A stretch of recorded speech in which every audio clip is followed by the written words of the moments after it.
अरबपति होकर भी रतन टाटा ने शादी क्यों नहीं की थी? शादी नहीं करने का फैसला आखिर रतन टाटा ने क्यों लिया था? चलिए जानते हैं।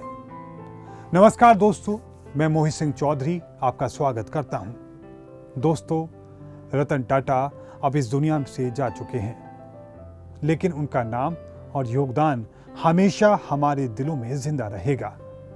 वे सिर्फ एक महान उद्योगपति नहीं थे, बल्कि एक जिम्मेदार नागरिक भी थे, जिन्होंने देश की तरक्की के लिए बहुत कुछ किया। आज भी हर कोई उनकी निजी जिंदगी के बारे में जानने को बेहद उत्सुक रहता है, खासकर ये कि उनके परिवार में कौन कौन है, उन्होंने शादी की थी या नहीं तो आखिर क्यों? दोस्तों, रतन टाटा ने कभी शादी नहीं की।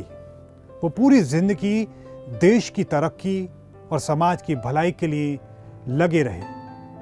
वे न केवल भारत के लिए बल्कि पूरी दुनिया के लिए प्रेरणा का स्रोत भी हैं। उन्होंने अपनी नेतृत्व क्षमता से टाटा ग्रुप को नए आयामों तक पहुंचाया और आज भी टाटा ग्रुप भारत की सबसे बड़ी कंपनियों में से एक है, जो नमक से लेकर जहाज तक सब कुछ बनाती है। रतन टाटा ने अपने जीवन में अनेकों कामयाबियां हासिल की थीं। उन्हें पद्म भूषण और पद्म विभूषण जैसे सम्मान से नवाजा जा चुका है। लेकिन क्या आप उनकी प्रेम कहानी के बारे में जानते हैं? खुद रतन टाटा ने इसके बारे में जानकारी दी थी। रतन टाटा के पास सब कुछ था, लेकिन एक दर्द हमेशा उनके साथ रहा, जिसे उन्होंने अपने मैनेजर शांतनु के स्टार्टअप गुड फेलो की ओपनिंग के दौरान जाहिर किया था। उन्होंने कहा था, आप नहीं जानते होंगे अकेले रहना कैसा होता है, जब तक आप इसके लिए मजबूर नहीं होते। 85 साल के बैचलर रतन टाटा ने कहा था कि कोई भी इंसान वास्तव में बूढ़ा होना नहीं चाहता। हालांकि रतन टाटा ने शादी नहीं की थी, फिर भी उनकी एक अधूरी प्रेम कहानी थी।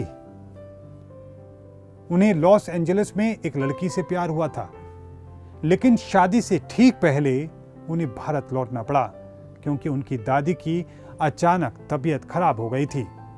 रतन टाटा को लगा था कि उनकी प्रेमिका भी उनके साथ भारत लौट आएगी, लेकिन भारत चीन युद्ध के चलते उनके परिवार ने इस रिश्ते को मंजूरी नहीं दी और उनकी प्रेम कहानी अधूरी रह गई।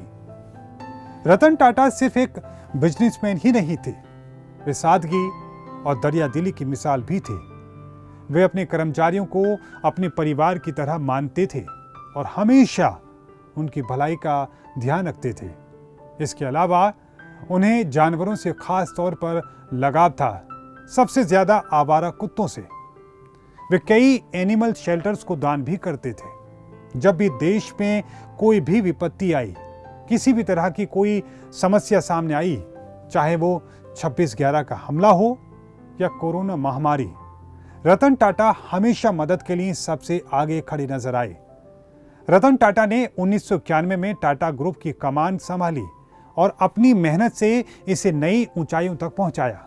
आप सर रतन टाटा के लिए क्या कहना चाहेंगे? कमेंट में जरूर बताएं। धन्यवाद।